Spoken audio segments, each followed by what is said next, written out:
Hi students, കഴിഞ്ഞതിൽ നമ്മൾ discuss ചെയ്ത് നിർത്തിയത് ഇവിടെ വരെയായിരുന്നു. ഫയോളിൻ്റെ 14 പ്രിൻസിപ്പിൾ, മാനേജ്മെൻറ്റിൻ്റെ തത്വങ്ങൾ. ഫയോൾ കൊണ്ടുവന്ന 14 പ്രിൻസിപ്പിൾസാണ്, മാനേജ്മെൻറ്റ് തത്വങ്ങളാണ് നമ്മൾ ഡിസ്കസ് ചെയ്തുകൊണ്ടിരുന്നത്. അതിൽ 8ാമത്തായിരുന്നു ഡിസ്കസ് ചെയ്തുകൊണ്ടിരുന്നത് സെൻട്രലൈസേഷൻ ആൻഡ് ഡീസെൻട്രലൈസേഷൻ. കേന്ദ്രീകരണവും വികേന്ദ്രീകരണവും. സെൻട്രലൈസേഷൻ എന്ന് വെച്ചാൽ കേന്ദ്രീകരണം, ഡീസെൻട്രലൈസേഷൻ എന്ന് വെച്ചാൽ വികേന്ദ്രീകരണം. Centralisation means concentration of authority in few hands at top level. അതായത് സെൻട്രലൈസേഷൻ എന്നാൽ അധികാരത്തെ ചില ആളുകളിൽ, ടോപ്പ് ലെവലിലുള്ള ചില ആളുകളിലേക്ക് മാത്രം കേന്ദ്രീകരിക്കുന്നതിനെയാണ് എന്ത് വിളിക്കുന്നത്? സെൻട്രലൈസേഷൻ എന്ന് വിളിക്കുന്നത്. ഡീസെൻട്രലൈസേഷൻ എന്ന് വെച്ചാൽ ഡെലഗേഷൻ ഓഫ് അതോറിറ്റിയാണ്. അതായത് അധികാരത്തെ വികേന്ദ്രീകരിച്ച് കൊടുക്കുക to lower levels of the organisation. താഴെക്കിടയിലുള്ള ഒരു സ്ഥാപനത്തിലെ താഴെക്കിടയിലുള്ള ആളുകൾക്ക് എന്ത് ചെയ്യുക?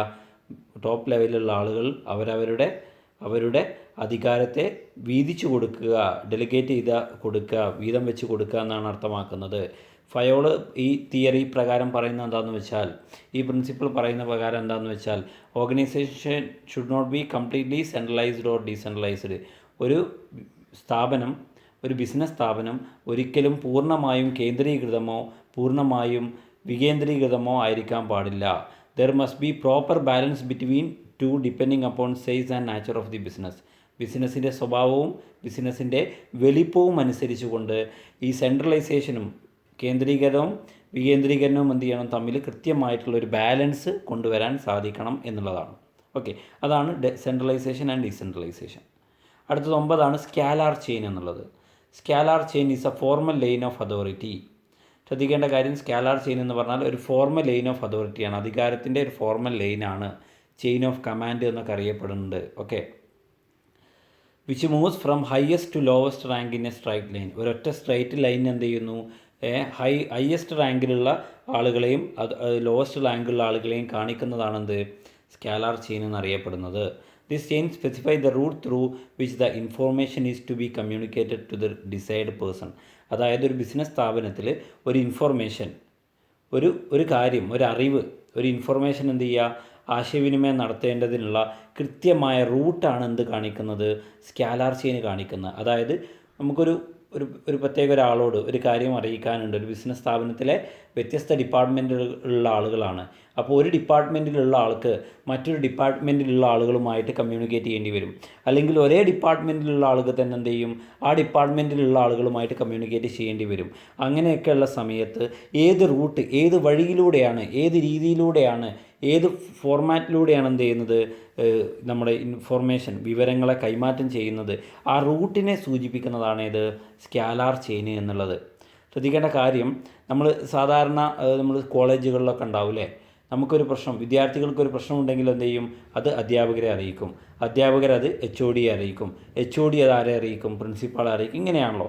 അതുപോലെ തന്നെ ഒരു ബിസിനസ് സ്ഥാപനത്തിൽ വ്യത്യസ്തമായ സ്ഥലങ്ങളിൽ വർക്ക് ചെയ്യുന്ന, വ്യത്യസ്തമായ തലങ്ങളിൽ വ്യത്യസ്തമായ പൊസിഷനിൽ വർക്ക് ചെയ്യുന്ന ആളുകളുണ്ട്. അപ്പോൾ നമുക്ക് ഒരാളോട്, ഒരു പർട്ടിക്കുലർ ആയിട്ടുള്ള ആളോട് ഒരു കാര്യം പറയണമെങ്കിൽ ഒരു പക്ഷേ ഡയറക്റ്റായിട്ട് പറയാൻ സാധിച്ചു കൊള്ളണം എന്നില്ല. ഓക്കെ, അങ്ങനെയാണെങ്കിൽ അതിനെന്ത് ചെയ്യുക? ഒരു ഫോർമൽ റൂട്ട് ഉണ്ടാവും അല്ലേ? ഒരു ഫോർമലായിട്ടുള്ള ഔപചാരികമായിട്ട്, ഫോർമൽ എന്ന് വെച്ചാൽ ഔപചാരികമല്ലേ, ഔപചാരികമായിട്ടുള്ള ഒരു ആശയവിനിമയത്തിനുള്ള ഒരു രീതി ഉണ്ടാവും. അതാണ് എന്തെന്നറിയപ്പെടുന്നത്? Scalar chain.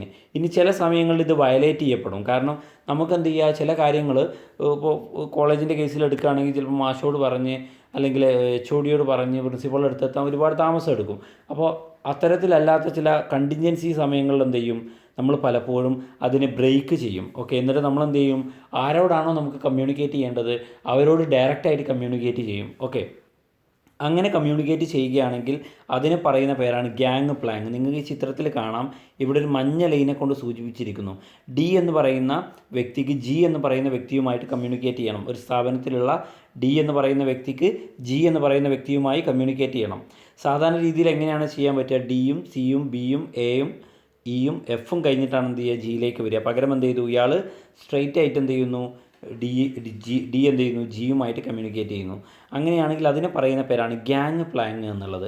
മനസ്സിലായിട്ടുണ്ടാവും എന്ന് കരുതുന്നു. ഓക്കെ, ഇത് കമ്മ്യൂണിക്കേറ്റ് ചെയ്യാനുള്ള ഒരു ഫോർമൽ ഓർഡറാണ്. ഫയോൾ പറഞ്ഞത് ഇത്രയേ ഉള്ളൂ. ഈ സ്കാലാർ ചെയിൻ, അതായത് ഇൻഫോർമേഷൻ പാസ് ചെയ്യാനുള്ള റൂട്ട്, അതൊരിക്കലും എന്ത് ചെയ്യാൻ പാടില്ല? വയലേറ്റ് ചെയ്യാൻ പാടില്ല, അതിനെ മറികടക്കുവാൻ പാടില്ല എന്നുള്ളതാണ്. ഓക്കെ, അടുത്ത 10ാമത്തത് ഗ്യാങ് പ്ലാങ്. ഞാൻ നേരത്തെ പറഞ്ഞു അത് തന്നെ. അതിൽ പറയുന്ന ഇതാണ് ഗ്യാങ് പ്ലാങ്. എമർജൻസി, ഒരു എമർജൻസി ഉള്ള സമയങ്ങളിൽ അടിയന്തര ഘട്ടങ്ങൾ എന്ത് ചെയ്യാം, ഫയോൾ പെർമിറ്റ് ചെയ്തിട്ടുണ്ട്. എന്താണ്, ഒരു ഷോർട്ട് കട്ട്, നമുക്ക് ആശയവിനിമയം നടത്തുന്നതിനുള്ള ഒരു ഷോർട്ട് കട്ട് എന്ത് ചെയ്തിട്ടുണ്ട്, ഫയോൾ പെർമിറ്റ് ചെയ്തിട്ടുണ്ട്. അതിനെ വിളിക്കുന്ന പേരാണ് എന്ത്, ഗ്യാങ് പ്ലാങ് എന്നുള്ളത്. ഗ്യാങ് പ്ലാങ് അലോ ചെയ്യുന്നു, അനുവദിക്കുന്നു. എന്തിനു വേണ്ടിയിട്ട്, എ ഡയറക്റ്റ് കമ്മ്യൂണിക്കേഷൻ, നേരിട്ട് കൊണ്ടുള്ള ആശയവിനിമയത്തിന് വേണ്ടിയിട്ട്, between the officials working at same level of authority without following every link of chain. ഒരേ ലെവലിൽ ഒരേ ഡിപ്പാർട്ട്മെൻറ്റിൽ വർക്ക് ചെയ്യുന്ന ആളുകളുമായിട്ട് കമ്മ്യൂണിക്കേറ്റ് ചെയ്യുന്നതിന് എന്ത് ചെയ്യുക, ഡയറക്റ്റ് ആയിട്ടുള്ള, പ്രത്യക്ഷമായിട്ട് നേരിട്ട് കൊണ്ടുള്ളൊരു കമ്മ്യൂണിക്കേഷൻ രീതി എന്ത് ചെയ്യുന്നു, നമുക്ക് ഒരുക്കി തരുന്നു ഗ്യാങ് പ്ലാങ് എന്നുള്ളത്. ഇത് ഷോർട്ടർ റൂട്ടാണ് എന്നുള്ളത് മനസ്സിലാക്കുക. പിന്നെ ഇൻഫോർമേഷൻ പാസ് ചെയ്യുന്നതിൽ ഡിലേ ഉണ്ടാവില്ല എന്നുള്ളതും മനസ്സിലാക്കുക. അടുത്ത ഗ്യാങ് പ്ലാങ് ഡയറക്റ്റ് കോൺടാക്റ്റ് നമ്മൾ പറഞ്ഞൂലേ, എങ്ങനെയാണ് വരുന്നതെന്നുള്ളത് നേരത്തെ പറഞ്ഞു, ഇത് ഡിസ്കസ് ചെയ്യേണ്ട ആവശ്യമില്ല. ഓക്കെ. പിന്നെ വരുന്ന 10th വണ്ണാണ് ഓർഡർ. അക്കോർഡിംഗ് ടു ഫയോൾ പറയുന്ന ഇതാണ് ഓർഡറിനെ കുറിച്ച് പറയുന്നത്. ഓർഡർ എന്ന് പറയുന്ന പ്രിൻസിപ്പിളിനെ കുറിച്ച് പറയുന്നത് എങ്ങനെയാണ്, there must be A fixed place for everything, men and materials and everything must be in its place. ശ്രദ്ധിക്കേണ്ട കാര്യം, മനുഷ്യനായാലും മെറ്റീരിയൽ ആയാലും ഏതൊരു വസ്തുവായാലും ശരി, എല്ലാത്തിനും അതിൻ്റേതായ ഒരു സ്ഥലമുണ്ട്, കൃത്യമായിട്ടുള്ള സ്ഥലമുണ്ട്. ആ സ്ഥലത്ത് അവിടെ അതിനെ പ്ലേസ് ചെയ്യണം. If this order is strictly followed in an organisation there will be no hindrance in the activities of business. ശ്രദ്ധിക്കേണ്ട കാര്യം, എല്ലാത്തിനെയും കൃത്യമായി ഓർഡറായിട്ട് വെച്ചാൽ, എല്ലാ റിസോഴ്സുകളെയും, ബിസിനസ്സിലെ എല്ലാ റിസോഴ്സുകളെയും ഓർഡറായിട്ട് വെച്ച് കഴിഞ്ഞാൽ എന്ത് ചെയ്യാം, ഒരു സ്ഥാപനത്തിൻ്റെ ഉള്ളിൽ യാതൊരു വിധത്തിലുള്ള, സ്ഥാപനത്തിൻ്റെ പ്രവർത്തനവുമായി ബന്ധപ്പെട്ട് യാതൊരു വിധത്തിലുള്ള തടസ്സവും ഉണ്ടാവില്ല. മാത്രമല്ല സ്ഥാപനത്തിൻ്റെ കാര്യക്ഷമത വർദ്ധിക്കുകയും ചെയ്യും. നിങ്ങൾ ഈ ചിത്രങ്ങളിൽ കാണുന്ന പോലെ ഒരു ഓഫീസാണെങ്കിൽ, ഓഫീസിലൊരു ക്യാബിനാണ് നിങ്ങൾക്ക് കാണുന്നത്. ആ ക്യാബിനിൽ എല്ലാം കൃത്യമായി അടക്കി ഒതുക്കി വെച്ചിരിക്കുന്നു. അതുപോലെ ഫയൽ സൂക്ഷിച്ചിരിക്കുന്നത് നിങ്ങൾക്ക് കാണാം, ഓരോന്നും വ്യക്തമായിട്ട് സൂക്ഷിച്ചിരിക്കുന്നു. അങ്ങനെ എന്ത് ചെയ്യാം, കൃത്യമായിട്ട് ചെയ്യുവാൻ സാധിക്കുമെന്നുള്ളതാണ്.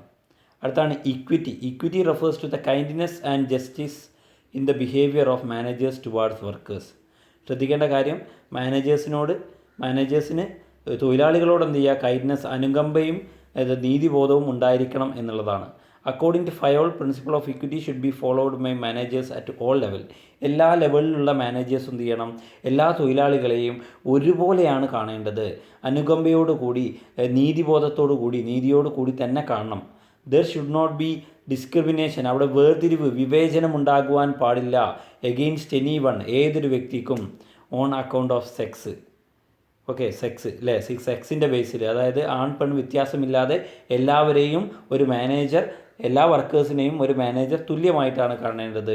റിലീജിയൻ, ഏത് മതത്തിൽപ്പെട്ട ആളാണെങ്കിലും എല്ലാവരെയും ഒരുപോലെയാണ് കാണേണ്ടത്. നാഷണാലിറ്റി, ദേശീയതയാണെങ്കിലും അല്ലേ, വേറെ വിദേശത്തുള്ള ഒരാളാണെങ്കിലും ഒക്കെ എല്ലാവരെയും ഒരുപോലെ കാണണമെന്നാണ് പറയുന്നത്. ഓക്കെ. പിന്നെ പറഞ്ഞാൽ stability in the tenure of personnel. According to this principle, employees one selected should be kept at their post for a minimum fixed term. ശ്രദ്ധിക്കേണ്ട കാര്യം, ഒരു എംപ്ലോയിയെ നമ്മുടെ സ്ഥാപനത്തിലേക്ക്, ഒരു തൊഴിലാളിയെ നമ്മുടെ സ്ഥാപനത്തിലേക്ക് സെലക്ട് ചെയ്ത് കഴിഞ്ഞാൽ അവരെ നമ്മുടെ കമ്പനിയിൽ മിനിമം ഇത്ര കാലത്തേക്ക് എന്ത് ചെയ്യണം, നമ്മളെ കമ്പനിയിൽ ഉണ്ടായിരിക്കണം, അവരെ പോസ്റ്റ് ചെയ്തിരിക്കണം. It refers no frequent termination, പെട്ടെന്നുള്ള ടെർമിനേഷനുകൾ, ജോലിയിൽ നിന്നുള്ള ആളുകളെ മാറ്റുന്നതോ പെട്ടെന്ന് ട്രാൻസ്ഫർ ചെയ്യുന്നതോ ഒന്നും ഉണ്ടാവാൻ പാടില്ല. A feeling of insecurity for job, the employees cannot contribute their maximum. ശ്രദ്ധിക്കേണ്ട കാര്യം, തൊഴിലാളികൾക്ക് ഒരു സ്ഥാപനത്തിൽ വർക്ക് ചെയ്യുന്ന സമയത്ത് എപ്പോൾ വേണമെങ്കിലും ജോലിയിൽ നിന്നും പിരിച്ചുവിടാം എന്നുള്ളൊരു സാഹചര്യം ഉണ്ടാവുക. അതായത് ഇൻസെക്യൂരിറ്റി, അവരുടെ ജോബിലൊരു ഇൻസെക്യൂരിറ്റി ഫീൽ ചെയ്യുകയാണെങ്കിൽ, എംപ്ലോയീസിന് അവരുടെ ജോലിയിൽ ഇൻസെക്യൂരിറ്റി അല്ലേ, ഒരു സുരക്ഷിതത്വം തോന്നുന്നില്ല എങ്കിൽ, the employees cannot contribute their maximum. അങ്ങനെയാണെങ്കിൽ എന്ത് ചെയ്യും, എംപ്ലോയീസ് നല്ല രീതിയിൽ അവിടെ സ്ഥാപനത്തിന് വേണ്ടി പണിയെടുക്കില്ല. ഉറപ്പല്ലേ, ഇന്നോ നാളെ നമ്മളെ പിരിച്ചുവിടും എന്നുള്ള ഘട്ടത്തിലാണെങ്കിൽ നമ്മൾ കാര്യമായിട്ട് പണിയെടുക്കില്ല. അതാണ് പറയുന്നത്. അപ്പോൾ എന്ത് ചെയ്യണം, തൊഴിലാളികളെ സ്റ്റേബിളായിട്ട് കൊണ്ടുവെക്കണം. പെട്ടെന്നുള്ള കൊഴിഞ്ഞുപോക്ക് ഒഴിവാക്കണം. തൊഴിലാളികളുടെ പെട്ടെന്നുള്ള കൊഴിഞ്ഞുപോക്ക് ഒഴിവാക്കണം. തൊഴിലാളികൾക്ക് കൃത്യമായിട്ടുള്ള സമയങ്ങളിൽ ഇതൊക്കെ കൊടുക്കണം എന്നുള്ളതാണ്. പിന്നെ വരുന്ന ഏതാണ്, ഇനീഷ്യേറ്റീവാണ്. Fayol suggested that employees in the organisation must be given an opportunity to take some initiative in making and executing a plan. സ്ഥാപനത്തിലെ തൊഴിലാളികൾക്ക് എന്ത് ചെയ്യണം, ഒരു പദ്ധതി ആവിഷ്കരിക്കുന്നതിനും അത് അവതരിപ്പിക്കുന്നതിനുമുള്ളൊരവസരം, അത് നടപ്പിൽ വരുത്തുന്നതിനുമുള്ളൊരവസരം എന്ത് ചെയ്യണം, തൊഴിലാളികൾക്ക് കൊടുക്കണം. മാത്രമല്ല തൊഴിലാളികൾക്ക് കമ്പനിക്ക് വേണ്ടി വ്യത്യസ്തമായിട്ടുള്ള ആശയങ്ങൾ വ്യത്യസ്തമായ ആശയങ്ങളും അവരുടെ എക്സ്പീരിയൻസുകളും മെത്തേഡുകളൊക്കെ പറയുന്നതിനുള്ള അവസരങ്ങൾ കൊടുക്കണം. അങ്ങനെ തൊഴിലാളികൾക്ക് സംതൃപ്തി ഉണ്ടാവും. കാരണം തൊഴിലാളികളെയും കൂടി നമ്മൾ പരിഗണിക്കുക, തൊഴിലാളികൾക്ക് ഇനീഷ്യേറ്റ് ചെയ്യാൻ മുൻകൈ എടുക്കാനുള്ളൊരു അവസരം ഒരുക്കി കൊടുക്കുക. പിന്നെ 14-ാമത്തതാണ് ഈ സ്പിരിറ്റ് ഡി കോപ്സ് അല്ലെങ്കിൽ യൂണിയൻ ഈ സ്ട്രെങ്ത്. ഒത്തുപിടിച്ചാൽ മലയും പോരും. According to Fayol's management should promote a team spirit in the organisation and all the employees must consider themself as a member of the organisation. എല്ലാ തൊഴിലാളികൾക്കും ഒരു team spirit വളർത്തുക. എന്നിട്ട് അവരും ഒരു സ്ഥാപനത്തിൻ്റെ ഭാഗമാണ്, അംഗമാണ് എന്നവരെ ബോധ്യപ്പെടുത്തുന്ന രീതിയിലുള്ള ഒരു പ്രവർത്തനം ഉണ്ടാവണം. A manager should replace I with we. Manager I എന്നുള്ള വാക്കിന് പകരം ചേർക്കണം? വി, നമ്മളെക്കൊണ്ട് എന്ത് സാധിക്കും, നമ്മളെക്കൊണ്ട് കമ്പനിയെ മുന്നോട്ട് കൊണ്ടുപോകാൻ സാധിക്കും എന്നുള്ള വാക്കുകൾ എപ്പോഴും ഉപയോഗിക്കണം. നമ്മളാണ് ഈ സ്ഥാപനത്തിൻ്റെ കരുത്ത്, നമ്മളെക്കൊണ്ട് ഈ സ്ഥാപനം മുന്നോട്ട് പോകൂ എന്നുള്ള രീതിയിലുള്ള ഒരു കൺസെപ്റ്റാണ് കൊണ്ടുവരേണ്ടത്. അപ്പോൾ ഇത്രയുമാണ് ഫയോളിൻ്റെ പ്രിൻസിപ്പിൾസ് ഓഫ് മാനേജ്മെൻറ്റ് എന്നറിയപ്പെടുന്നത്. ഫയോളിൻ്റെ 14 പ്രിൻസിപ്പിൾസ് ഓഫ് മാനേജ്മെൻറ്റ് എന്ന് പറയുന്നത് ഇവയൊക്കെയാണ്. ഓക്കെ, അപ്പോൾ നമ്മൾ ഫാദർ ഓഫ് മോഡേൺ മാനേജ്മെൻറ്റിലെ നമ്മൾ പറഞ്ഞു ആരാണ്? ഫയോളാണ്. 14 പ്രിൻസിപ്പിൾസ് ഓഫ് മാനേജ്മെൻ്റ് ആണ്. മാനേജ്മെൻറ്റ് തത്വങ്ങൾ 14 മാനേജ്മെൻറ്റ് തത്വങ്ങളാണ് ഉള്ളത്. അടുത്ത ആളാണ് FW Taylor, father of scientific management. ശാസ്ത്രീയ മാനേജ്മെൻറ്റിൻ്റെ ഫാദർ എന്നറിയപ്പെടുന്ന FW ടൈലറാണ്. FW ടൈലർ 1886 ജനിക്കുകയും 1915 മരണമടയുകയും ചെയ്തു. Frederick Winslow Taylor was an American mechanical engineer. അമേരിക്കയിലെ ഒരു മെക്കാനിക്കൽ എഞ്ചിനീയർ ആയിരുന്നു FW ടൈലർ. അയാൾ അറിയപ്പെടുന്നത് എന്താണ്? സയൻറ്റിഫിക് മാനേജ്മെൻറ്റിൻ്റെ, ശാസ്ത്രീയ മാനേജ്മെൻറ്റിൻ്റെ പിതാവ് എന്നാണ്. Taylor introduced scientific management principles and technique to the field of management. Taylor എന്ത് ചെയ്തു? സയൻറ്റിഫിക് മാനേജ്മെൻറ്റ് പ്രിൻസിപ്പിൾസും ടെക്നിക്സും ഒക്കെ മാനേജ്മെൻറ്റ് ഫീൽഡിൽ കൊണ്ടുവന്നു.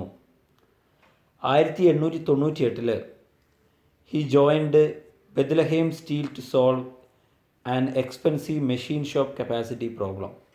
1898 അയാൾ ബെത്ലഹേം സ്റ്റീൽ എന്ന് പറയുന്ന കമ്പനിയിൽ കയറി അവിടുത്തെ മെഷീൻ ഷോപ്പ് കപ്പാസിറ്റി പ്രോബ്ലം പരിഗണിക്കുന്നതിന് വേണ്ടിയിട്ട്. വൈൽ ഹെറ്റ് ബെത്ലഹേം ഈ ഡിസ്കവേർഡ് മെനി മാനേജ്മെൻറ്റ് ടെക്നിക്സ്. അവിടെ വെച്ചിട്ടാണ് അയാൾ ഒരുപാട് പുതിയ മാനേജ്മെൻറ്റ് ടെക്നിക്കുകൾ, സൂത്രങ്ങൾ കണ്ടെത്തുന്നത്. Taylor was forced to leave Bethlehem Steel in 1901. 1901 Taylor Bethlehem സ്റ്റീലിൽ നിന്നും പോകുന്നു, അവിടുത്തെ മാനേജേഴ്സുമായുള്ള ചില പ്രശ്നങ്ങൾ മൂലം. Okay, since then Taylor was promoting his management methods. അതിനുശേഷം അയാൾ അയാളുടെ മാനേജ്മെൻറ്റ് മെത്തേഡുകൾ അയാളുടെ ക്ലാസ്സുകളിലൂടെയും എഴുത്തുകളിലൂടെയും കൺസൾട്ടേഷനിലൂടെയൊക്കെ ആളുകളെ അറിയിക്കാൻ വേണ്ടി ശ്രമിച്ചുകൊണ്ടിരുന്നു. FW ടൈലർ ജനിച്ചത് 1856 ഫിലാഡൽഫിയ, USA ഫിലാഡൽഫിയയിലാണ്. ഓക്കെ, അയാൾ ജനിച്ചിട്ടുള്ള 1878 ജോയിൻഡ് മിഡ്വെയിൽ സ്റ്റീൽ. അവിടെ മിഡ്വെയിൽ സ്റ്റീൽ എന്ന് പറയുന്ന കമ്പനിയിൽ മെക്കാനിക്കൽ എഞ്ചിനീയറായി അയാൾ കയറി. അവിടെ ചീഫ് മാനേജറായിട്ട് അയാൾ മാറി. 1884 അയാൾ 28 വയസ്സുള്ളപ്പോൾ. അയാളെപ്പോഴും എഫിഷ്യൻസിക്കാണ് പ്രാധാന്യം കൊടുത്തത്. റിസോഴ്സുകളെ ഏറ്റവും നല്ല രീതിയിൽ ഉപയോഗിക്കുക, ഒപ്റ്റിമം യൂട്ടിലൈസ്, പരമാവധി അവൈലബിൾ ആയിട്ടുള്ള, ലഭ്യമായിട്ടുള്ള റിസോഴ്സുകളെ പരമാവധി ഉപയോഗിക്കുക എന്നുള്ളതാണ്. He conducted A series of experiments in management science for 2 decades. 2 ദശാബ്ദ കാലത്തോളം FW ടൈലർ ഒരുപാട് പരീക്ഷണങ്ങൾ, മാനേജ്മെൻറ്റ് സയൻസുമായി ബന്ധപ്പെട്ട് ഒരുപാട് പരീക്ഷണങ്ങൾ നടത്തുകയുണ്ടായി. ഓക്കെ, 1890 മുതൽ 1893 വരെ ടൈലർ ജനറൽ മാനേജറായിട്ടും അതുപോലെ കൺസൾട്ടിങ് എഞ്ചിനീയറായിട്ടും വർക്ക് ചെയ്തു ഒരു മാനുഫാക്ചറിങ് ഇൻവെസ്റ്റ്മെൻറ്റ് കമ്പനിയിൽ ഫിലാഡൽഫിയയിൽ. 1893 Taylor opened and independent consulting practice in Philadelphia. 1893 ഒരു ഇൻഡിപെൻഡൻ്റ് ആയിട്ട് കൺസൾട്ടിങ് പ്രാക്ടീസ് തുടങ്ങി. അങ്ങനെയാണ് ഈ മാനേജ്മെൻറ്റ് സിസ്റ്റത്തെക്കുറിച്ച് ഉള്ള കാര്യങ്ങളൊക്കെ അയാൾ നേടിയെടുത്തിട്ടുള്ളത് എന്നുള്ളതാണ് പറയുന്നത്. അപ്പോൾ നമുക്ക് മെയിനായിട്ട് പഠിക്കാനുള്ള സയൻറ്റിഫിക് മാനേജ്മെൻറ്റിനെ കുറിച്ചാണ്. Scientific management refers to the application of science for each and every element of management. മാനേജ്മെൻറ്റിലെ ഓരോ ഘടകത്തിലും സയൻസിനെ, ശാസ്ത്രത്തെ ഉപയോഗപ്പെടുത്തുക എന്നുള്ളതാണ് സയൻറ്റിഫിക് മാനേജ്മെൻറ്റ് എന്നുള്ളതുകൊണ്ട് ഉദ്ദേശിക്കുന്നത്. In scientific management, conducting business activities according to standard tools, methods and trained personnel in order to increase the output, improve its quality and reduce cost and wastages. Scientific മാനേജ്മെൻറ്റിലെ business activities, business പ്രവർത്തനങ്ങൾ ചെയ്തു. ചില standard tool, ചില നിലവാരമുള്ള ടൂൾസിനെ base ചെയ്തുകൊണ്ട്, methods, രീതികളെ അവലംബിച്ചുകൊണ്ട്, അതുപോലെ നല്ല ട്രെയിൻഡ് ആയിട്ടുള്ള പേഴ്സണൽസിനെ ഉപയോഗിച്ചുകൊണ്ട്, അതിലൂടെ ഔട്ട്പുട്ട് കൂടുതലുണ്ടാക്കുക, പ്രതിഫലം കൂടുതലുണ്ടാക്കുകയും, അതുപോലെ ക്വാളിറ്റി, ഗുണമേന്മ വർദ്ധിപ്പിക്കുകയും, ചെലവുകളും അതുപോലെ വേസ്റ്റേജും എല്ലാം കുറയ്ക്കുകയും ചെയ്യുക എന്നുള്ളതാണ് സയൻറ്റിഫിക് മാനേജ്മെൻറ്റ് കൊണ്ട് ഉദ്ദേശിക്കുന്നത്. സയൻറ്റിഫിക് മാനേജ്മെൻറ്റിൽ FW Taylor replaced old rule of thumb. FW Taylor replace ചെയ്തു നേരത്തെ ഉണ്ടായിരുന്ന ഓൾഡ് റൂൾ ഓഫ് തമ്പ് എന്ന് പറയുന്ന ഒരു കാര്യം അയാൾ മാറ്റിമറിച്ചു FW Taylor. He broke up the human activity into small parts and found out how it could be done effectively. FW Taylor ഒരു മനുഷ്യൻ്റെ പ്രവർത്തനങ്ങളെ, ഹ്യൂമൻ ആക്ടിവിറ്റിയെ വിവിധ ഭാഗങ്ങളായി തരംതിരിച്ചു. എന്നിട്ട് അതെങ്ങനെയാണ് കാര്യക്ഷമമായി പ്രവർത്തിക്കുന്നത് എന്ന് അയാൾ കണ്ടെത്തി. ഇൻ ലെസ് ടൈം, ഏറ്റവും കുറഞ്ഞ സമയത്ത് ഏറ്റവും കൂടുതൽ പ്രൊഡക്ടിവിറ്റി, ഉൽപ്പാദനക്ഷമതയോടെ എങ്ങനെയാണ് ചെയ്യുന്നത് എന്നുള്ളത് കണ്ടെത്തി. ടൈലർ പ്രാധാന്യം കൊടുത്തത് ശാസ്ത്രീയ പഠനത്തിനാണ്. അടുത്തതാണ് ഓൾഡ് റൂൾ ഓഫ് തമ്പ്. എന്താ old rule of thumb? English phrase rule of thumb refers to than easily learned and easily applied procedure or standard based on practical experience rather than theory. Rules of thumb develop as a result of practice experience rather than from scientific research. ശാസ്ത്രീയമായ ഗവേഷണങ്ങളോ ഒന്നും ഉപയോഗിക്കാതെ പ്രാക്ടീസിലൂടെയും എക്സ്പീരിയൻസിലൂടെയും പ്രവർത്തനത്തിലൂടെയും എക്സ്പീരിയൻസിലൂടെയും നേടിയെടുക്കുന്ന ഒന്നാണ് rule of thumb എന്നുള്ളത്. സത്യത്തിൽ അതിന് മാറ്റം വരുത്തിയ ആളാണ് ആര്? ഈ FW ടൈലർ. അയാൾ സയൻറ്റിഫിക് മാനേജ്മെൻറ്റിന് പ്രാധാന്യം കൊടുത്തു. According to FW Taylor, scientific management means knowing exactly what you want men to do and seeing that they do in the best and cheapest way. Scientific management എന്നാൽ FW Taylor പറഞ്ഞത് ഇങ്ങനെയാണ്: എന്താണ് യഥാർത്ഥത്തിൽ ഒരു men ചെയ്യേണ്ടത്, അത് എങ്ങനെ ഏറ്റവും ചിലവ് കുറഞ്ഞ രീതിയിൽ ബെസ്റ്റായിട്ട് ചെയ്യാമെന്നുള്ളതാണ് പറയുന്നത്. അതായത് വൺ ബെസ്റ്റ് വേ എന്നാണ് പറഞ്ഞത്. ഒരു കാര്യം ചെയ്യുവാൻ, ഒരു ജോലി ചെയ്യുവാനുള്ള ഏറ്റവും ബെസ്റ്റായിട്ടുള്ള, ചീപ്പായിട്ടുള്ള ഒരു വഴിയാണ് സയൻറ്റിഫിക് സ്റ്റഡീസിലൂടെ, അനാലിസിലൂടെ കണ്ടെത്തുന്നത്. സയൻറ്റിഫിക് മാനേജ്മെൻറ്റിനെ ഏറ്റവും സിമ്പിളായിട്ട് ചില കാര്യങ്ങളിലൂടെ നമുക്ക് മനസ്സിലാക്കാം. അതിലൊന്നാണ് scientific study and analysis of work. Scientific study of analysis and work ഒന്നാമത്തെ. അതായത് ശാസ്ത്രീയമായ പഠനവും വിശകലനവും ഒരു പ്രവർത്തനത്തെ, ഒരു ജോലിയെ ശാസ്ത്രീയമായി പഠിക്കുകയും ശാസ്ത്രീയമായി അതിനെ വിശകലനം ചെയ്യുക എന്നുള്ളത് സയൻറ്റിഫിക് മാനേജ്മെൻറ്റിൻ്റെ ഭാഗമാണ്. Scientific selection and training of employees. ശാസ്ത്രീയമായി തൊഴിലാളികളെ തിരഞ്ഞെടുക്കുകയും അവർക്ക് വേണ്ട പരിശീലനം നൽകുകയും ചെയ്യുക. പിന്നെ standardisation of raw materials, tools, working condition. ശ്രദ്ധിക്കേണ്ട കാര്യം, സ്റ്റാൻഡർഡൈസ് ചെയ്യുക, നിലവാരം കൃത്യമായ നിലവാരം കൊടുക്കുക, നിലവാരം തിട്ടപ്പെടുത്തുക, നിലവാരം നൽകുക. റോ മെറ്റീരിയൽസിന്, അവിടെ ഉപയോഗിക്കുന്ന ഉപകരണങ്ങൾക്ക്, അവിടെയുള്ള ജോലിയുടെ കണ്ടീഷൻ, സാഹചര്യങ്ങൾക്ക്, വർക്കിംഗ് കണ്ടീഷൻസിനൊക്കെ കൃത്യമായൊരു നിലവാരം സെറ്റ് ചെയ്യുക. Reasonable remuneration to employees. ന്യായമായ ശമ്പളം തൊഴിലാളികൾക്ക് കൊടുക്കുക. Integration and coordination of available resources. നിലവിൽ നമുക്ക് ലഭ്യമായിട്ടുള്ള എല്ലാവിധ റിസോഴ്സുകളെയും കൃത്യമായി കോർഡിനേറ്റ് ചെയ്യുകയും ഇൻ്റഗ്രേറ്റ് ചെയ്യുകയും ചെയ്യുക.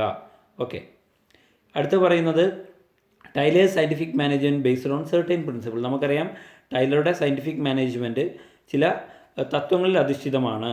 Okay, the principles are applied in practice with the help of certain techniques. ചില ടെക്നിക്കുകൾ ഉപയോഗിച്ചുകൊണ്ടാണ് ഈ പ്രിൻസിപ്പിളൊക്കെ അപ്ലൈ ചെയ്യുന്നത്. പ്രിൻസിപ്പിൾസ് ഓഫ് സയൻറ്റിഫിക് മാനേജ്മെൻറ്റിൽ പറയുന്നത് science, not the rule of thumb. Rule of thumb അല്ല, ഓൾഡ് റൂൾ ഓഫ് തമ്പിനെ നമ്മൾ ഒഴിവാക്കുകയാണ് ചെയ്തത് അല്ലേ. സയൻസാണ് ഇവിടെ, ശാസ്ത്രമാണ് പറയുന്നത്. ഹാർമണി നോട്ട് ഡിസ്കോർഡ്, ഇവിടെ ഹാർമണിക്കാണ് പ്രാധാന്യം. കോപ്പറേഷൻ നോട്ട് ഇൻഡിവിജ്വലിസം, ഇവിടെ സഹകരണത്തിനാണ് പ്രാധാന്യം, ഇൻഡിവിജ്വലിസത്തിനല്ല, വ്യക്തികൾക്കല്ല. Development of every person to his or her greatest efficiency and prosperity. അതായത് ഓരോ വ്യക്തിയിലും വികസനം കൊണ്ടുവരിക, കാര്യമായിട്ടുള്ള എങ്ങനെ കൃത്യമായ കാര്യക്ഷമതയിലൂടെ, വളർച്ചയിലൂടെ എന്നുള്ളതാണ്. പിന്നെ techniques of scientific management. Scientific മാനേജ്മെൻറ്റിൽ ഉപയോഗിക്കുന്ന ടെക്നിക്കുകൾ ഏതൊക്കെയാണെന്നുള്ളതാണ് ചോദിക്കുമ്പോൾ എഴുതി വെക്കേണ്ടതാണ്. ഒന്ന് മോഷൻ സ്റ്റഡിയാണ്, രണ്ടാമത്തെ ഫങ്ഷണൽ ഫോർമാൻഷിപ്പാണ്, മൂന്നാമത്തെ സ്റ്റാൻഡർഡൈസേഷൻ ആൻഡ് സിംപ്ലിഫിക്കേഷൻ ഓഫ് വർക്കാണ്, നാലാമത്തെ മെത്തേഡ് ഓഫ് സ്റ്റഡിയാണ്, അഞ്ചാമത്തെ ഡിഫറൻഷ്യൽ പീസ് റേറ്റ് സിസ്റ്റമാണ്, ആറാമത്തെ ഫാറ്റിക് സ്റ്റഡിയാണ്, ലാസ്റ്റ് വൺ ടൈം സ്റ്റഡിയാണ്. ഓക്കെ, സയൻറ്റിഫിക് മാനേജ്മെൻറ്റ് പ്രിൻസിപ്പിൾ നമ്മൾ പറഞ്ഞു നേരത്തെ, science not rule of thumb, harmony not discord. ഹാർമണിയാണ് എല്ലാവരും ഒരുമിച്ച് നിൽക്കുക എന്നുള്ളതാണ്. Not Discord. ഡിസ്കോഡ് പറഞ്ഞാൽ എന്താ? കോൺഫ്ലിക്റ്റ്, അഭിപ്രായ വ്യത്യാസങ്ങൾ. ഇവിടെ അഭിപ്രായ വ്യത്യാസങ്ങൾക്ക് ചാൻസ് ഇല്ല, ഹാർമണിക്കാണ് പ്രാധാന്യം. അതുപോലെ കോഓപ്പറേഷൻ, സഹകരണമാണ്, നോട്ട് ഇൻഡിവിജ്വലിസം. അതുപോലെ എന്ത് ചെയ്യുക? തൊഴിലാളികളെ വളർത്തിയെടുക്കുക, വികസിപ്പിക്കുക, നല്ല കാര്യക്ഷമമായിട്ടും പ്രോസ്പെരിറ്റിയോടും കൂടിയിട്ട്, അല്ലേ? നമ്മൾ പറഞ്ഞു, അതാണ് നമ്മൾ പറഞ്ഞത്. അത് എന്താണെന്നുള്ളത് വ്യക്തമായിട്ട് പറയേണ്ട ആവശ്യമില്ല. നമ്മൾ നേരത്തെ എന്ത് ചെയ്തു പറഞ്ഞു എങ്ങനെയാണ് എന്നുള്ളത്. എന്നാലും എന്ത് ചെയ്യുക? നമ്മൾ പറഞ്ഞ സയൻറ്റിഫിക് ആയിട്ടുള്ളത് എന്നുള്ളതാണ്. സയൻറ്റിഫിക് കാൽക്കുലേഷന് പ്രാധാന്യം. അതുപോലെ ഹാർമണിയാണ്, എല്ലാവരും തമ്മിൽ എന്ത് ചെയ്യുക? ഒരുമിച്ച് ചേർന്നുകൊണ്ടുള്ളൊരു പ്രവർത്തനം. മാനേജ്മെൻറ്റും വർക്കേഴ്സും ഒക്കെ ഒരുമിച്ച് ചേർന്നുകൊണ്ട് എന്നുള്ള അർത്ഥമാണ് ഹാർമണിക്കുള്ളത്. അതുപോലെ കോഓപ്പറേഷനാണ്, അല്ലേ? പരസ്പര സഹകരണം, ടീം സ്പിരിറ്റ് വളർത്തുക, സമാധാനം ഇത് ഒക്കെ വളർത്തുക. ഇൻഡിവിജ്വലിനല്ല പ്രാധാന്യം, എല്ലാവർക്കും ഒരുമിച്ചാണ്, ടീമായിട്ടാണ് മാനേജ്മെൻറ്റ് കാര്യങ്ങൾ ചെയ്യുന്നത് എന്നുള്ളതാണ്. അതുപോലെ വർക്കേഴ്സിന് ഏറ്റവും നല്ല എഫിഷ്യൻ്റായിട്ട് കൊടുക്കുക, അവർക്ക് വേണ്ടിയിട്ടുള്ള ട്രെയിനിങ്ങുകൾ, പരിശീലനങ്ങൾ നൽകുക, അവർക്ക് ആവശ്യമായിട്ടുള്ള ചുമതലകൾ ഏർപ്പെടുത്തി കൊടുക്കുക, അവരുടെ കഴിവിനനുസരിച്ച് കൊണ്ട് അവരെ തിരഞ്ഞെടുക്കുകയും അവർക്ക് പരിശീലനം നൽകുകയും അവർക്ക് ആവശ്യമായ ചുമതലകൾ ഏൽപ്പിച്ചു കൊടുക്കുകയും ചെയ്യുക എന്നുള്ളതാണ്. അങ്ങനെ അവരുടെ കാര്യക്ഷമതയും അവരുടെ പ്രോസ്പെരിറ്റിയും വളർത്തിയെടുക്കുക എന്നുള്ളതാണ് ഇതുകൊണ്ട് ഉദ്ദേശിക്കുന്നത്. അടുത്ത techniques of scientific management: functional foremanship, standardisation and simplification of work, method study, motion study, time study, fatigue study, differential piece wage system അല്ലെങ്കിൽ പീസ് റേറ്റ് സിസ്റ്റം. ഓക്കെ, ഇത്തരത്തിലുള്ള ടെക്നിക്കുകൾ അല്ലെങ്കിൽ മെത്തേഡുകൾ, പ്രൊസീജിയേഴ്സൊക്കെ ഉപയോഗിച്ചുകൊണ്ടാണ് ഒരു കമ്പനി എന്ത് ചെയ്യുന്നത്? ആ കമ്പനിയുടെ ലക്ഷ്യങ്ങൾ നേടിയെടുക്കുന്നത് എന്ന് മനസ്സിലാക്കുക. സയൻറ്റിഫിക് മാനേജ്മെൻറ്റിൻ്റെ ടെക്നിക്സ് ചോദിക്കുകയാണെങ്കിൽ ഇതൊക്കെയാണ് എഴുതി വെക്കേണ്ടത്. ഇത്രയും കാര്യങ്ങൾ. ഒന്നാമത്തെ ഫങ്ഷണൽ ഫോർമാൻഷിപ്പാണ്. ഒന്നാമത്തത് ഫങ്ഷണൽ ഫോർമാൻഷിപ്പ്. അതായത് ഫങ്ഷണൽ ഫോർമാൻഷിപ്പ് എന്ന് വെച്ചാൽ അതിൽ പറയുന്നത്, in this technique Taylor suggested the division of factory into 2 department. Taylor എന്ത് ചെയ്തു? ഈ ടെക്നിക്ക് പ്രകാരം പറഞ്ഞ എന്താണ്? ഒരു സ്ഥാപനത്തെ അല്ലെങ്കിൽ ഒരു എന്താ പറയുക, ഫാക്ടറിയെ രണ്ടാക്കി തരംതിരിച്ചു. ഒന്ന് പ്ലാനിംഗ് ഡിപ്പാർട്ട്മെൻ്റ് എന്നും പ്രൊഡക്ഷൻ ഡിപ്പാർട്ട്മെൻ്റ് എന്നും. ഓക്കെ, അതായത് എന്തെന്ന് പ്ലാനിംഗ് എന്ന് എപ്പോഴും അറിയില്ല. പ്ലാനിംഗ് എന്ന് വെച്ചാൽ എന്താണ്? ആസൂത്രണമാണ്. പ്രൊഡക്ഷൻ എന്ന് വെച്ചാൽ അത് എക്സിക്യൂട്ട് ചെയ്യുന്നതാണ്. Okay, through this planning is separated from execution. Planning അത് നടപ്പിൽ വരുത്തുന്നതിൽ നിന്നും വ്യത്യാസപ്പെടുത്തി.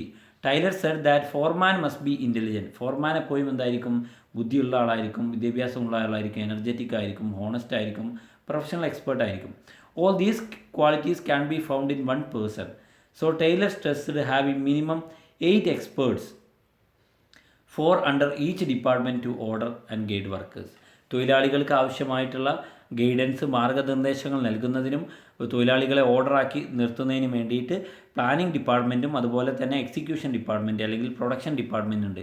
ഈ 2 ഡിപ്പാർട്ട്മെൻറ്റിലും കൂടി ആകെ 8 എക്സ്പേർട്ടുകൾ, ഫോർമാനുകൾ വേണമെന്നാണ് ഫങ്ഷണൽ ഫോർമാൻഷിപ്പിലൂടെ ടൈലർ പറഞ്ഞത്. ഇവിടെ ചിത്രം നിങ്ങൾക്ക് കാണാം. പ്ലാനിംഗ് ഇൻ ചാർജ്, അതിൽ ആരൊക്കെയുണ്ട്? ഇൻസ്ട്രക്ഷൻ കാർഡ് ക്ലർക്ക് ഉണ്ട്, റൂട്ട് ക്ലർക്ക് ഉണ്ട്, അതുപോലെ ടൈം ആൻഡ് കോസ്റ്റ് ക്ലർക്ക് ഉണ്ട്, ഡിസിപ്ലിനേറിയൻ ഉണ്ട്.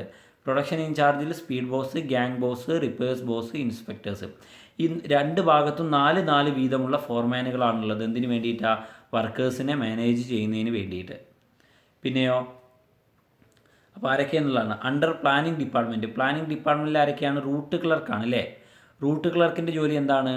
Determining the sequence of step for completing a particular job. ഒരു പ്രത്യേക ജോലിയോ ടാസ്കോ എത്ര സ്റ്റേജിലൂടെ, എത്ര സ്റ്റെപ്പിലൂടെ, എത്ര ഘട്ടങ്ങളായി പൂർത്തീകരിക്കാമെന്ന് കണ്ടെത്തുന്ന ആളാണ് route clerk. Instruction card clerk എന്ന് വെച്ചാൽ എന്താണ്? തൊഴിലാളികൾക്ക് നിർദ്ദേശങ്ങളുടെ അടങ്ങിയ ഒരു കാർഡ് ഇഷ്യൂ ചെയ്യുന്ന ആളാണ്. മൂന്നാമത്താണ് ടൈം ആൻഡ് കോസ്റ്റ് ക്ലർക്ക്. അവരെന്ത് ചെയ്യുന്നു? Record the time taken four completing a job. ഒരു ജോലി പൂർത്തിയാക്കാൻ എത്ര സമയമെടുത്തു എന്ന് റെക്കോർഡ് ചെയ്യുന്നവരാണ് ഇവർ. അതുപോലെ ഒരു കോസ്റ്റ് ഷീറ്റ് അവർ ഓരോ ജോലിക്കും തയ്യാറാക്കുന്നു. അടുത്ത ഡിസിപ്ലിനേറിയനാണ്. ഡിസിപ്ലിൻ ഉറപ്പുവരുത്തുന്നതിന് വേണ്ടിയിട്ടുള്ളതാണ് ഇവർ. പിന്നെ വരുന്നതാണ് പ്രൊഡക്ഷൻ ഡിപ്പാർട്ട്മെൻറ്റ്. രണ്ടാമത്തെ ഡിപ്പാർട്ട്മെൻറ്റാണ് ഫങ്ഷണൽ ഫോർമാൻഷിപ്പിൽ. അതിലൊന്ന് ഗ്യാങ് ബോസ് ആണ്. അയാൾ ചെയ്യുന്ന എന്താണ്? കമ്പനിയിലെ എല്ലാ മെഷീനുകളെയും ടൂളുകളെയും എല്ലാ റിസോഴ്സുകളെയും അറേഞ്ച് ചെയ്യുക, ഒരുക്കി നിർത്തുക എന്നുള്ളതാണ്. സ്പീഡ് ബോസിൻ്റെ ഉത്തരവാദിത്തം എന്താണ്? സമയത്ത് ജോലി തീർക്കുക എന്നുള്ളതാണ്. റിപ്പയർ ബോസിൻ്റെ ഉത്തരവാദിത്തം എന്താണ്? കൃത്യമായി മെഷീനുകൾ മെയിൻറ്റെയിൻ ചെയ്യുക എന്നുള്ളതാണ്. ഇൻസ്പെക്ടറുടെ ഉത്തരവാദിത്തം എന്താണ്? ഔട്ട്പുട്ടിന് കൃത്യമായ ക്വാളിറ്റി ഉണ്ടോ എന്ന് കൺട്രോൾ ചെയ്യുന്നതാണ് അവരുടെ ഉത്തരവാദിത്തം. അടുത്തതാണ് standardisation and simplification of work. Standardisation എന്ന് വെച്ചാൽ എന്താണ്? ഓരോ ബിസിനസ്സിലെ ഓരോ പ്രവർത്തനങ്ങൾക്കും കൃത്യമായൊരു നിലവാരം ഉറപ്പുവരുത്തുന്ന എന്നുള്ളതാണ്. അതായത് വലുപ്പത്തിലായാലും അതിൻ്റെ തരത്തിലായാലും തൂക്കത്തിലായാലും ഗുണത്തിലായാലും ഒക്കെ എന്ത് ചെയ്യുക, ഒരു ഉൽപ്പന്നത്തിന് കൃത്യമായ നിലവാരം ഉറപ്പുവരുത്തുക എന്നുള്ളതാണ്. സിംപ്ലിഫിക്കേഷൻ എന്ന് വെച്ചാൽ എന്താ? Eliminating unnecessary diversity of product. ഉൽപ്പന്നങ്ങളുടെ മുകളിലുള്ള അനാവശ്യമായിട്ടുള്ള എന്തെങ്കിലും കാര്യങ്ങളുണ്ടെങ്കിൽ അതൊക്കെ ഒഴിവാക്കുക എന്നുള്ളതാണ് സിംപ്ലിഫിക്കേഷൻ എന്നുള്ളത്. ലളിതവൽക്കരിക്കുക എന്നുള്ളതാണ്. ഓക്കെ, അതാണ് സ്റ്റാൻഡർഡൈസേഷനും സിംപ്ലിഫിക്കേഷൻ ഓഫ് വർക്കും. മൂന്നാമത്തെ മെത്തേഡ് ഓഫ് സ്റ്റഡി അല്ലെങ്കിൽ മെത്തേഡ് സ്റ്റഡി. മെത്തേഡ് സ്റ്റഡി എന്ന് വെച്ചാൽ എന്തിനു വേണ്ടിയിട്ടാണ്? നമ്മൾ ഏറ്റവും സിമ്പിളായിട്ട് ഏത് മെത്തേഡിലൂടെയാണ് ഒരു ജോലി ചെയ്യുക എന്ന് കണ്ടെത്തുകയാണ് മെത്തേഡ് സ്റ്റഡി എന്നുള്ളത്. ടൈലറുടെ അഭിപ്രായ പ്രകാരം ഒരു ജോലി ചെയ്യുന്നതിന് വൺ ബെസ്റ്റ് വേ ഉണ്ടാവും. എപ്പോഴും ഏറ്റവും ചീപ്പായിട്ട് എളുപ്പത്തിൽ ചെയ്യാൻ സാധിക്കുന്ന ഒരു വേ ഉണ്ടാവും. അതാണ് നമ്മൾ സെലക്ട് ചെയ്യേണ്ടത്. ഓക്കെ, ഉൽപ്പന്നം റോ മെറ്റീരിയൽസ് പർച്ചേസ് ചെയ്യുന്നത് മുതൽ ഉൽപ്പന്നം ഉൽപ്പാദിപ്പിക്കാൻ ആവശ്യമായ അസംസ്കൃത വസ്തുക്കൾ വാങ്ങുന്നത് മുതൽ അത് പരിപൂർണമായൊരു ഉൽപ്പന്നമാകുന്നത് വരെയുള്ള എല്ലാ ആക്ടിവികളും എന്ത് ചെയ്യാം, പ്രവൃത്തികളും നമുക്ക് മെത്തേഡ് സ്റ്റഡിയിലൂടെ കണ്ടെത്താം. അതായത് ഏറ്റവും ചീപ്പായിട്ടുള്ള വഴിയിലൂടെ ഏറ്റവും ചീപ്പായിട്ട് എഫിഷ്യൻ്റായിട്ട് നമുക്ക് എങ്ങനെ ചെയ്യാമെന്നുള്ളത്. പിന്നെയുള്ളതാണ് motion study. Motion study refers to the study of various movements like sitting, standing, holding, turning, changing positioning of the workers while performing a particular job. ഒരു ജോലി ചെയ്യുന്ന സമയത്ത് തൊഴിലാളികളുമായി ബന്ധപ്പെട്ട അവരുടെ വ്യത്യസ്തമായ മൂവ്മെൻറ്റുകളുണ്ട്, അതിനെക്കുറിച്ച് പഠിക്കുക എന്നുള്ളതാണ് മോഷൻ സ്റ്റഡി. അതായത് തൊഴിലാളികൾ ചിലപ്പോൾ ജോലിയുടെ ഇടയിൽ എന്ത് ചെയ്യും, കുറച്ച് നേരം ഇരിക്കും, കുറച്ച് നേരം നിൽക്കും, അല്ലെങ്കിൽ എന്തെങ്കിലും കയ്യിൽ പിടിച്ചുകൊണ്ടിരിക്കും, ഒന്ന് തിരിയും, അവരുടെ പൊസിഷൻ അങ്ങോട്ടും ഇങ്ങോട്ടും മാറിക്കൊണ്ടിരിക്കും. അങ്ങനെ എന്ത് ചെയ്യുക, വ്യത്യസ്തമായിട്ടുള്ള മൂവ്മെൻറ്റുകൾ, വ്യത്യസ്തമായ ചലനങ്ങൾ എന്ത് ചെയ്യും, ഒരു പക്ഷേ ഒരു തൊഴിലാളി ഒരു ജോലി എടുക്കുന്ന സമയത്ത് ചെയ്തിരിക്കാം. അങ്ങനെ എന്ത് ചെയ്യാം, ഇതിനെക്കുറിച്ച് പഠിച്ചാൽ എന്ത് ചെയ്യാം, അനാവശ്യമായിട്ടുള്ള തൊഴിലാളികളുടെ മൂവ്മെൻറ്റ്സ് ഒക്കെ നമുക്ക് കണ്ടെത്തുവാനും അത് ഒഴിവാക്കുവാനും തൊഴിലാളികളിൽ നിന്ന് ഒഴിവാക്കുവാനും അങ്ങനെ തൊഴിലിൻ്റെ കാര്യക്ഷമത വർദ്ധിപ്പിക്കുവാനും എന്ത് ചെയ്യും, സാധിക്കും. അതാണ് മോഷൻ സ്റ്റഡി. അടുത്താണ് ടൈം സ്റ്റഡി എന്നറിയപ്പെടുന്നത്. Time study determine standard time taken to perform a well defined job. ഒരു വെൽ ഡിഫൈൻഡ് ജോബ്, ഒരു ജോലി എത്ര സമയത്തിനുള്ളിൽ, ഒരു നിലവാരമുള്ള എത്ര സമയത്തിനുള്ളിൽ നമുക്ക് ചെയ്തു തീർക്കാം എന്ന് കണ്ടെത്തുന്നതാണ് time study. Time measuring devices are used to each an element of task. Its purpose is to decide how much time is normally required by workers to perform a certain job. ഒരു നിശ്ചിത ജോലി ചെയ്തു തീർക്കുന്നതിന് തൊഴിലാളികൾക്ക് സാധാരണയായി എത്ര സമയം ആവശ്യമാണ് എന്ന് കണ്ടെത്തുന്നതാണ് ടൈം സ്റ്റഡി. അതുപോലെ തന്നെ ഒരു ജോലി ചെയ്യുന്നതിന് തൊഴിലാളികൾക്ക് എത്ര ചിലവ് വരുന്നുണ്ട്, അതുപോലെ അവർക്ക് എത്രയാണ് അതിൻ്റെ ഇൻസെൻറ്റീവുകൾ ഒക്കെ കണ്ടെത്താൻ എന്ത് ചെയ്യും, ടൈം സ്റ്റഡി സഹായിക്കും. അതുപോലെയുള്ളതാണ് ഫാറ്റിക് സ്റ്റഡി. ഫാറ്റിക് എന്ന് വെച്ചാൽ എന്താ, ക്ഷീണം എന്നുള്ള അർത്ഥമാണ്. Fatigue study intends to find out the number and frequency of rest intervals that must be provided to a worker in completing a job efficiently. ഒരു ജോലി കാര്യക്ഷമമായി നിർവഹിക്കുന്നതിന് തൊഴിലാളികൾക്ക് എത്ര സമയം അല്ലെങ്കിൽ എത്ര തവണ എന്ത് ചെയ്യുന്നുണ്ട്, റെസ്റ്റ് എടുക്കുന്നതിനുള്ള ഇൻ്റർവെൽ കൊടുക്കുന്നുണ്ട് എന്ന് പഠിക്കുന്നതാണ് fatigue study. It is a human tendency that a person feels tired physically and mentally if she does not rest while working. ഒരു തൊഴിലാളി റെസ്റ്റ് ഇല്ലാതെ സമയം ഗ്യാപ്പ് എടുക്കാതെ റെസ്റ്റ് ചെയ്യാതെ ഒരു ജോലി ഇങ്ങനെ തുടർന്നുകൊണ്ടിരിക്കുകയാണെങ്കിൽ നമുക്കറിയാം ഒരു ആൾക്ക് എന്ത് ചെയ്യും, സ്വാഭാവികമായിട്ടും ഒരു തൊഴിലാളിക്ക് എന്ത് ചെയ്യും, ഹ്യൂമൻ ബീയിങ്ങിന് ഒരു മനുഷ്യൻ എന്ത് ചെയ്യും, സ്വാഭാവികമായിട്ട് ക്ഷീണം അനുഭവപ്പെടും. അപ്പോൾ എന്ത് ചെയ്യണം, the rest period enables one to regain the stamina and to work again with same capacity. Rest എന്ത് ചെയ്യണം, റെസ്റ്റ് പീരീഡ് കൃത്യമായിട്ട് ഫിക്സ് ചെയ്യണം. എന്തിന്, തൊഴിലാളികൾക്ക് അവരുടെ നേരത്തെ നഷ്ടപ്പെട്ട അവരുടെ സ്റ്റാമിന നേടിയെടുക്കാനും അങ്ങനെ നേരത്തെ ചെയ്ത അതേ പവറിൽ അതേ കപ്പാസിറ്റിയിൽ ശേഷിയിൽ ജോലി ചെയ്യുവാനുള്ള അവസരം ഉണ്ടാക്കി കൊടുക്കാനും. ഓക്കെ, അടുത്താണ് ഡിഫറൻഷ്യൽ പീസ് വേജ് സിസ്റ്റം എന്നുള്ളത്. വ്യത്യസ്തമായ piece wage system. Different piece wage system is a system of wage payment in which efficient and inefficient workers are paid at a different rate. ശ്രദ്ധിക്കേണ്ട കാര്യം, ഇവിടെ കാര്യക്ഷമമായി വർക്ക് ചെയ്യുന്ന തൊഴിലാളികളുണ്ടാവും ഒരു സ്ഥാപനത്തിൽ, കാര്യക്ഷമമായി വർക്ക് ചെയ്യാത്ത തൊഴിലാളികളുണ്ടാവും. കാര്യക്ഷമമായി വർക്ക് ചെയ്യുന്ന തൊഴിലാളികൾക്ക് എന്ത് ചെയ്യും, അതിനനുസരിച്ച് എന്ത് ചെയ്യും, കൂലി കൊടുക്കും. കാര്യക്ഷമമായി ജോലി എടുക്കാത്ത ആളുകൾക്ക് എന്ത് ചെയ്യും, അതിനനുസരിച്ചുള്ള കൂലി കൊടുക്കും. അതാണ് ഡിഫറൻഷ്യൽ പീസ് റേറ്റ്. വ്യത്യാസമുണ്ടാവും. രണ്ട് തൊഴിലാളികളും പക്ഷേ ജോലി എടുത്തിട്ടുണ്ടാവും, അവിടെ ജോലിയുടെ കാര്യക്ഷമത അനുസരിച്ചിട്ട് എന്ത് ചെയ്യും, അവർക്ക് കൊടുക്കുന്ന വേതനത്തിൽ വ്യത്യാസമുണ്ടാവും. Higher wages for efficient workers. കാര്യക്ഷമമായി തൊഴിലെടുക്കുന്ന ആളുകൾക്ക് കൂടിയ ശമ്പളം അല്ലെങ്കിൽ വേതനം നൽകും. അതുപോലെ ഇന്നെഫിഷ്യൻ്റായി വർക്ക് ചെയ്യുന്ന, കാര്യക്ഷമമായി പ്രവർത്തിക്കാത്ത ആൾക്ക് എന്ത് ചെയ്യും? കുറഞ്ഞ ശമ്പളവും നൽകും. അതാണ് മെനക്കെട്ട് പണിയെടുക്കുന്ന ആൾക്കാർക്ക് നല്ല ശമ്പളം ഉണ്ടാവും, കാര്യമായിട്ട് പണിയെടുക്കാത്ത ആളുകൾക്ക് അത്ര ശമ്പളം ഉണ്ടാവുകയും ഇല്ല. അതാണ് എന്ത് ചെയ്യുന്നത്?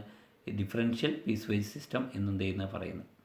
പിന്നെ ഫയോളും ടെയ്ലറും തമ്മിലുള്ള വ്യത്യാസങ്ങളൊക്കെയാണ് ചോദിക്കാറുള്ളത്. അതിൽ ഫയോൾ പ്രാധാന്യം കൊടുത്തത് ടോപ്പ് ലെവൽ മാനേജ്മെൻറ്റിനാണ്, പക്ഷേ ടെയ്ലർ പ്രാധാന്യം കൊടുത്തത് ലോവർ ലെവൽ മാനേജ്മെൻറ്റിനാണ്. ഫയോളിൻ്റെ തിയറി എന്ത് ചെയ്യുന്നു? ലോകം ഒട്ടാകെ എന്ത് ചെയ്യാം? അപ്ലൈ ചെയ്യാം. പക്ഷേ ടൈലറുടെ തിയറി ചില പ്രത്യേക സാഹചര്യങ്ങൾ മാത്രമേ പറ്റുള്ളൂ. അതുപോലെ ഫയോളിൻ്റെ തിയറി എല്ലാ അഡ്മിനിസ്ട്രേഷൻ ലെവലിനെയും എന്ത് ചെയ്യുന്നു? ഒരുപോലെ ഇമ്പ്രൂവ് ചെയ്യുന്നുണ്ട്. ടൈലറുടെ തിയറി എന്ത് ചെയ്യുന്നു? അല്ലെങ്കിൽ ടൈലറുടെ പ്രിൻസിപ്പിൾസ് എന്ത് ചെയ്യുന്നു? ഉൽപ്പാദനക്ഷമത വർദ്ധിപ്പിക്കുന്നു. അതുപോലെ ഫയോള് ഒരു പ്രാക്ടീഷണർ ആയിരുന്നു, ടൈലർ പക്ഷേ അങ്ങനെയല്ല. ടൈലർ എന്താണ്? ഒരു ശാസ്ത്രജ്ഞനായിരുന്നു. ഇതൊക്കെയാണ് വ്യത്യാസമുള്ളത്. അപ്പോൾ നമുക്ക് ഇത്രയും കാര്യങ്ങളാണ് ഡിസ്കസ് ചെയ്യാനുള്ളത്. കാര്യങ്ങളെല്ലാം തന്നെ മനസ്സിലായിട്ടുണ്ടാവും എന്ന് കരുതുന്നു. താങ്ക്